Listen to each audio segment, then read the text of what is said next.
So the past is filled with unpleasantness. It's filled with people doing unpleasant things to each other, and sometimes leaving physical evidence of that. This is a group of people, typically young men. I think they've all been identified as men, but mostly young, who are dead in this river in Germany, dated to about 1200 BC. 130 people and 5 horses. And clearly they died from some sort of unpleasantness. A lot of it seems to be inflicted by arrows. Here is what appears to be a humerus, like an upper arm bone of one of them, with an arrow stuck in it. This probably wouldn't have killed them, but it might have made them incapable of preventing somebody else from killing them. This, however, would have been quite nasty. This is going into their skull, and very probably would have given them a very severe headache, and may have killed them, but again certainly would have made them very vulnerable to being killed by something else. So clearly, from the earliest evidence we have for what appears to be significant unpleasantness of people to each other, archery has been a part of that.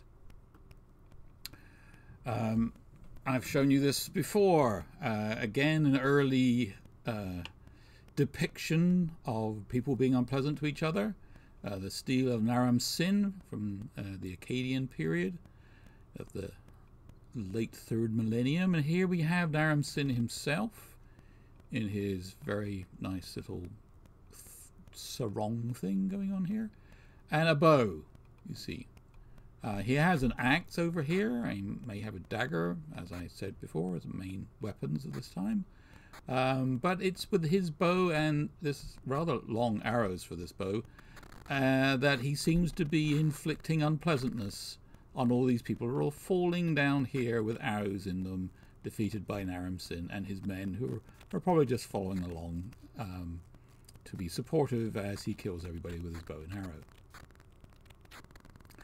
The ancient Egyptians actually called the enemies of Egypt the 9 bows. These are the sandals of Tutankhamun from his famous tomb, in which he has the bows. In fact, he has 8 bows under each foot. I counted them. 8. Yeah, that's 8.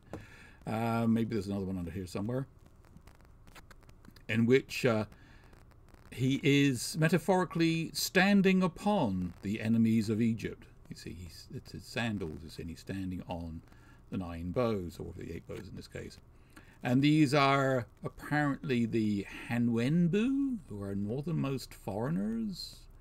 I don't know, people from across the sea or something.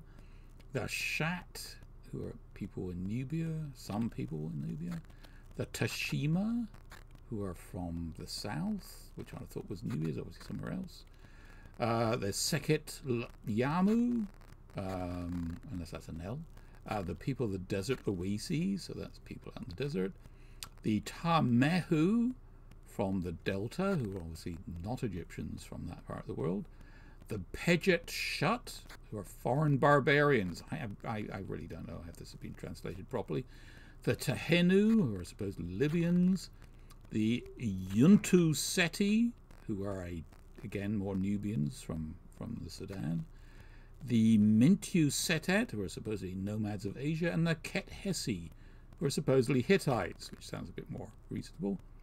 So these are the enemies, and they are bows, and they are actually all bow-using people. Hittites, of course, also on chariots running around shooting people. So this is like old school Egyptian archery. These are Nubians. This is from the tomb of Meseti. I showed you the warriors, the shield and spearmen from that same tomb, and these are Nubians, Nubian archers with self bows. If you remember, I was telling you about the different types of bows. So this is the traditional Egyptian bow made of wood, and a handful of arrows. They probably need a lot more if they're going to fight a battle. And there's another picture of the same thing. And this guy looks like he's the clown. I think he's making jokes all the time as they're marching into battle. This guy's obviously very serious, judging by his hair. This again, it's amazing how once these people have arrows in them, these actually look like Libyans or something, are just like falling down in like, it rather reminds me of that scene from Guardians of the Galaxy where the guy with the arrow is like shooting hundreds of his erstwhile enemies, and they're falling in slow motion. They're all falling in slow motion. I could have like got that bit and shown it to you, but you know, I'm already doing enough copyright infringement. So this is the tomb of Keti and Beni Hassan, and you can see a whole battle. So here you have like people with shields, but here most of the work seems to be done by archers on both sides. The defenders are shooting away, the attackers are shooting away, and here are some people in a little hut who are like poking at the walls.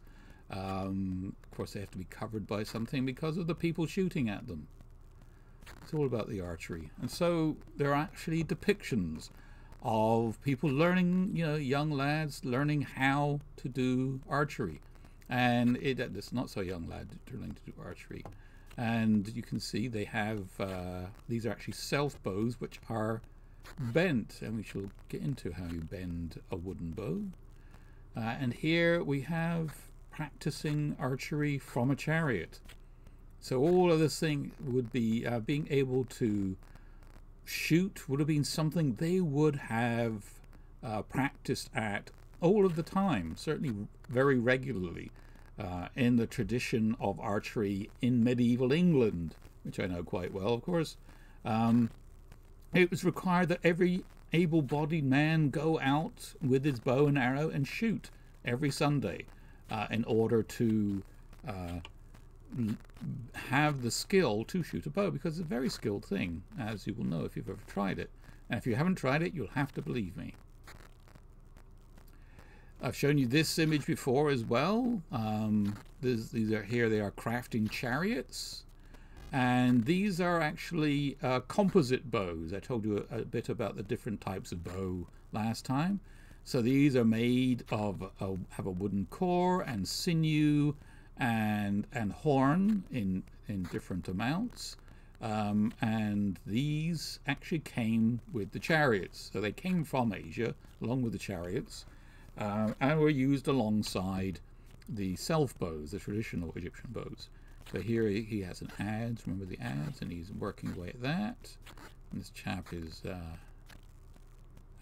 looks like he's using a sword. He's probably carving out a piece of wood. This chap looks like he's testing the bow. Remember the picture from the last episode of Lucas Novotny testing the bow? And this chap is looking at how straight the arrows are. And of course you will now know how important it is to have straight arrows. So here we have Tutankhamun's bows piled up in a pile here. Here's Tutankhamun shooting. Of course, a great war leader, as we know he wasn't.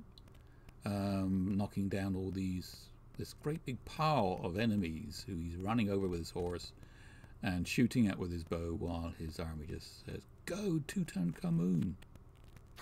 And this is his actual chariot, which is very nice. And here are his bows. These are the composite bows in the tomb. And so these are actually pointing this way, not that way. They would be bent back, and this would be the back, and this would be the belly. Remember that? It bends towards the belly, so they bend that way. So they would have a triangular sort of profile, which is the exact opposite to the way this one is. But actually, no, that's correct. What seems to be incorrect is the arrows, I think, are going the wrong way. Somebody seems to have got this slightly wrong. See, here's a bow case from Tutankhamun's tomb. Nice bow case in which a strung bow would be placed. So that would be a triangle like this and would go in there. And so the bow is the right place for the bow case, but it looks like the arrows are going in this direction. like someone thought that they were shot in that direction, but actually they're shot in this direction, of course, because the bow is pointing that way. So somebody got something wrong there. This is a bow that was found in Egypt, which again is an Asian type of composite bow, but it's fragmentary, so we can see the bits, and it's very different from that composite bow that we saw Lucas Novotny being put together. It's been chopped up into far smaller bits and put together, and has a core of of horn, and so it's a very different thing that these early composite bows are made of. So as I said, they came from the east, and this is what they would have looked like when it was strung. And so here we have a couple of Neo-Assyrians, King Ashurnazirpal with his bow strung in a triangular shape.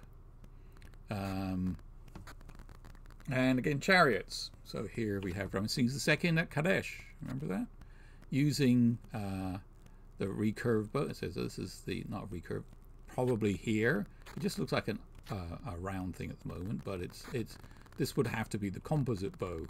Whereas in this battle, this also looks like a composite bow, but a lot of these people are probably shooting the traditional Egyptian self bow at the Sea Peoples.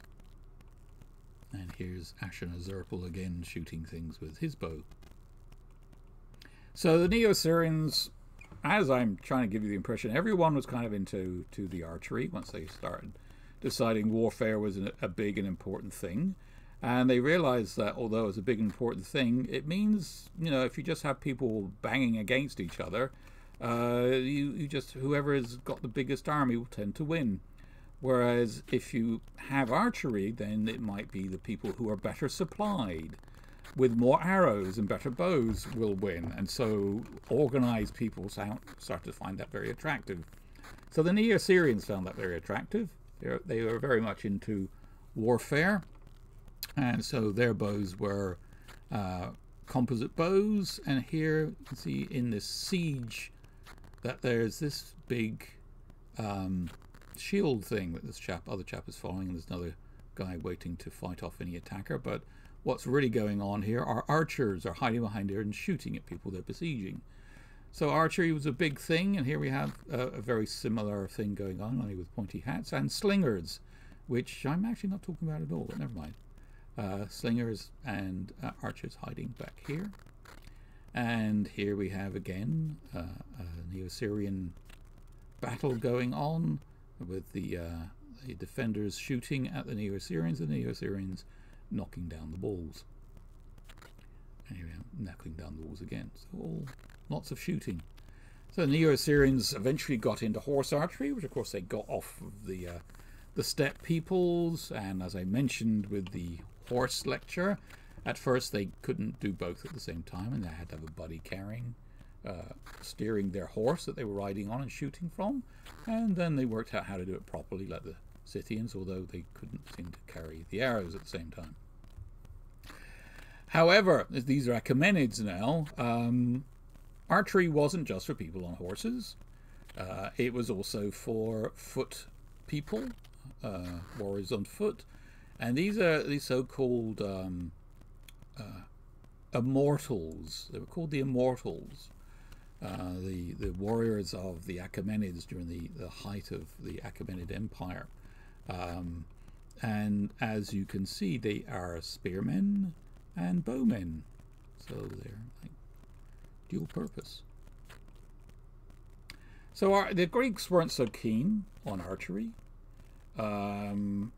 They did do it. There are some depictions like this young man is checking out that his arrow is straight. This is probably in a bow case here. But this isn't actually a great warrior. He's just like, you know, it says kalos here. It means he's beautiful. So it's just beautiful boys played with their bows and arrows, or warriors. Used shields and spears. Unlike this person, of course. Remember the Scythians? And so we're really into like horses and bows. They would have had composite bows as well. very powerful and very deadly, and keeping out of the way all the time. This is a find from some years ago. This is actually a teenager, say maybe about 13, who is a Scythian, or related to the Scythians. Is actually from Tuva, which is sort of like near Mongolia, but on the Russian side. And she's still in her wooden coffin with her bow. Yeah, I said her because the DNA has shown that this is actually a female, a young female, with a nice little bow, which she'd have been charging along the steps shooting at things with, and this rather nasty looking weapon, which would have been perfect for a 13-year-old girl to sort out some annoying boys with. You know, it's long, good reach, very powerful strike. I mean, I until my then 13-year-old, who actually recently turned 14, how useful wouldn't this be for whacking boys on the head with? And she agreed it would be perfect. Sort of range and, yep, impact. So, yeah, bows. So, of course, riding and shooting became the main way of doing warfare for a lot of these peoples. The Parthians were very big with that. In fact, they're quite known for it. This is a Parthian, and this is a similar Parthian on a similar thing. I don't know what these things are used for, but they're quite nice.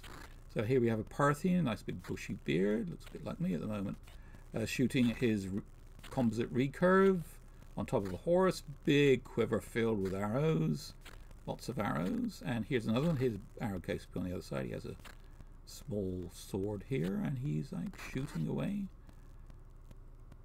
And here we have another Parthian, and this I believe is known as the Parthian shot, and it is used by couriers now on bicycles, cycling couriers on the streets of Toronto, for instance, who have been known once, like, honked at or annoyed by a driver, to turn around, look backwards, and give the driver the finger. And so this is called apparently the Parthian shot, and this is exactly what the Parthians were famous for, because as I mentioned in the previous lecture, you can shoot forwards, sideways and backwards while going at full gallop. So this brings up the Battle of Karhay. Karhay is modern Haran in what is now southern Turkey, and it's 53 BC. So the Romans are just sort of invading this part of the world. At 53 BC they haven't taken over the Herodian Judea, but they have conquered Syria here and Anatolia. It's not been quite got to the last Ptolemy yet, but they're sort of taking over, and they're coming up against the Parthians. So Crassus. Crassus was the leader of the Romans. He had 35,000 infantry with 500 horse. Because, as you know, the Romans were very, very big on infantry. They really liked infantry, and infantry are a good thing to have. And their legions, like the pride of Rome, were only infantry. The horses, the cavalry were auxiliary. And so the Roman Empire really loved infantry and did a lot for infantry. They had some archers, but they, again, weren't in the legions. They were auxiliary, usually brought in from somewhere else. Often Armenians. Armenians did a lot of archery from foot. So they're up against the Parthian army under this chap called Serena. 10,000 Parthian horse, nowhere near the number of people, but all on horses with bows. So this is Crassus. So if you've ever seen the old movie of Spartacus, which I'd highly recommend. So Spartacus was this leader of a slave revolt in Italy, And the man that was responsible for putting down and crucifying all of these rebelling slaves, every single one of them, was in fact Crassus, played by Sir Laurence Olivier in the old Spartacus movie. So if you ever watch the old Spartacus movie, and as I say, I'd highly recommend that you do so, you will find Sir Laurence Olivier playing Crassus, and you'll probably find yourself wishing that this chap ended up alone in a desert surrounded by people that wanted to kill him. And that's exactly what happened. So from the Life of Crassus by Plutarch, it clearly explains what happened with the Roman army going out into the desert in pursuit of the Parthians, who of course are difficult to catch since they're all on horses. And so they're out there in the desert and it's dry, and the Parthians are standing around shooting at the Romans, and the Romans say, well, this is fine, we have big shields, we can hide behind the shields. So they stand around a lot, but all the time, you know, those arrows are very annoying, and they'll take the occasional guy out, and everyone's finding it very stressful. And and the arrows keep falling, and they keep waiting for something to happen. They go charging at the Parthians, but the Parthians just retreat, shooting all the time, and it gets very annoying. But the Romans are used to annoyance.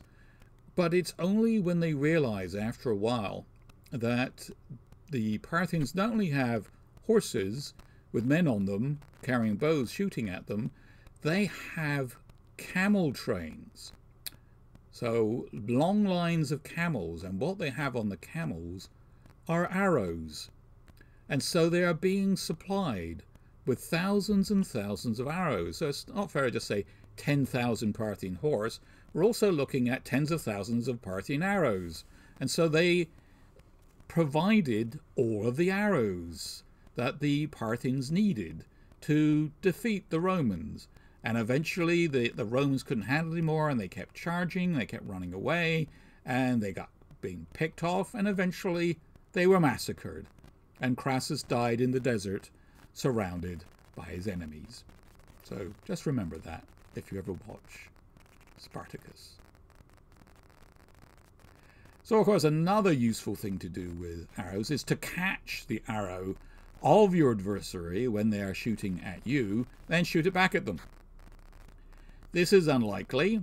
Another good thing would be to have a quiver that has an infinite supply of arrows, which seems to work for some people, but doesn't actually work in real life. What you need is logistics. You need supply of the arrows coming up from the back, lots of arrows, and they come and you can shoot people. And as Legolas is showing you quite clearly here, while you're shooting, you're probably winning. When you run out of arrows, then you may start to lose.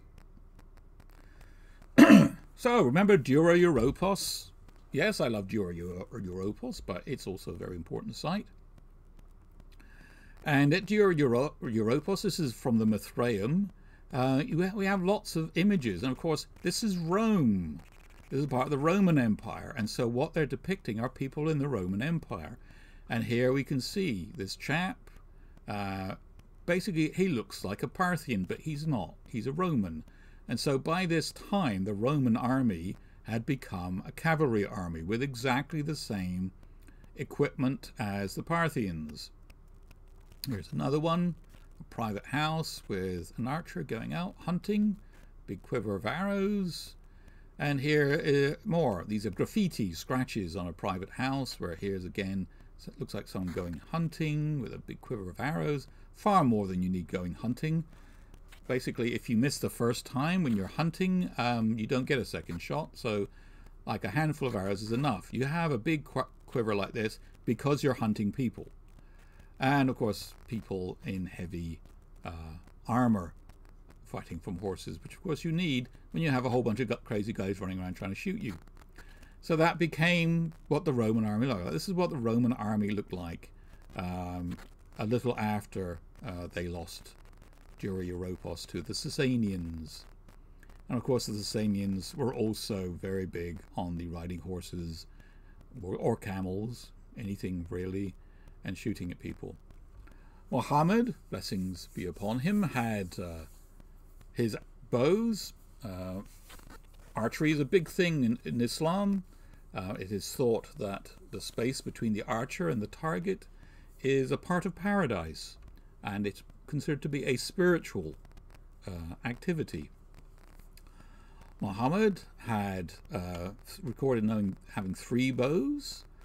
Al-Rod, the sweet-smelling one, Al-Rod, was a backed bow. So you know what that is now. It's a bow, probably a self-bow, that has a back. It has material attached to the back. Al-Bald, the white one, was made of shohat wood, which is dogwood, Cornus mas. And a Safra, the yellow one, was made of nab wood, Gruia poplifolia, from the linden family. So clearly self bows is what he had. So archery was important in the sort of warfare of the Islamic warrior, certainly a bit later on. This would be good for this picture, say the 11th century, so fighting the Crusaders and people like that, the early Crusaders. Their method of fighting then was to basically not run around too much. You're on a horse and you shoot, and the horse is standing, you shoot at the other guy, and then when you get close, you see you would have your sword, and this actually looks like a Turkish sword, but never mind, or a Turkic sword from the east. When they get close, you put your hand down and grasp the sword because it's hanging from your wrist by a cord. And so when they get close, you easily reach for your sword. Also looks kind of short, actually. Never mind. Rather like this guy, you see. See, he actually, you may have at some time noticed swords with ring pommels. This may be why you have rings on the end of your sword, is that you can hold it with them. And so then if the adversary gets close, you just reach down with your hand and you have a sword in your hand. You don't have to like draw it and all that sort of thing. Very effective use of the bow there, although he's part demon, so that's fine. So with time, you have these Turkic peoples coming in. This is a Minai ware, remember Minai ware, made in Kashan between 1175 and 1200. And it has been noticed that the people that were depicted actually looked like Turkic peoples.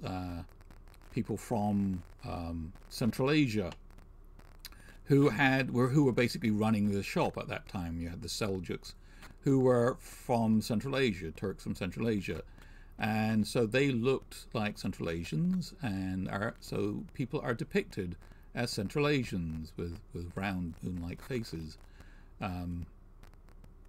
Here we have a whole battle with these Turkic people. And you can see here, looks a bit like the guy from Kim's Convenience, actually. And he's shooting a composite recurve with ears, you see, Sia, and he's shooting from a horse. So you can see how the Turkish peoples, the Turkic peoples would be fighting, would be from horseback while it's moving, shooting and moving around a lot. So this type of warfare is actually what eventually beat the Crusaders. So I was talking, when we were talking about horses, about how the Europeans had this couched lance charge, and that it was very effective against the warriors in the Middle East. And it's only this sort of warfare that was really the counter for it. And so no matter how they charged at these Turkic warriors, the Turkic warriors would just keep galloping away and shooting at the Crusaders. So it was this sort of thing which eventually worked. And of course, one of the great leaders of the forces of Islam that defeated the Crusaders was Salah ad-Din, who was a Kurd, but he had worked for the the Turkic leaders, and so knew how to use this type of warfare. This actually is a much later battle. These are supposed to be Mongols, and these are Mamluks from Egypt. But you can see this would essentially look like a Turkic army or a Mongol army. So the Mongols, of course, invaded the Middle East. Horse archery is a big thing.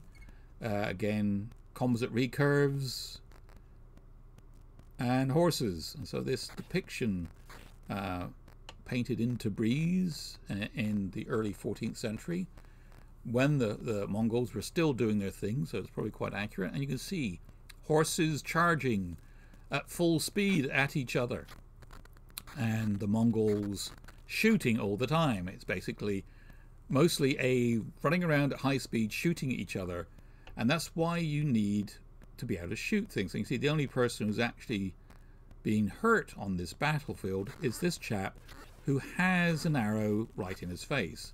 And you can see it's the only part that is exposed. All this armor is designed to stop the opponents with their bows shooting you.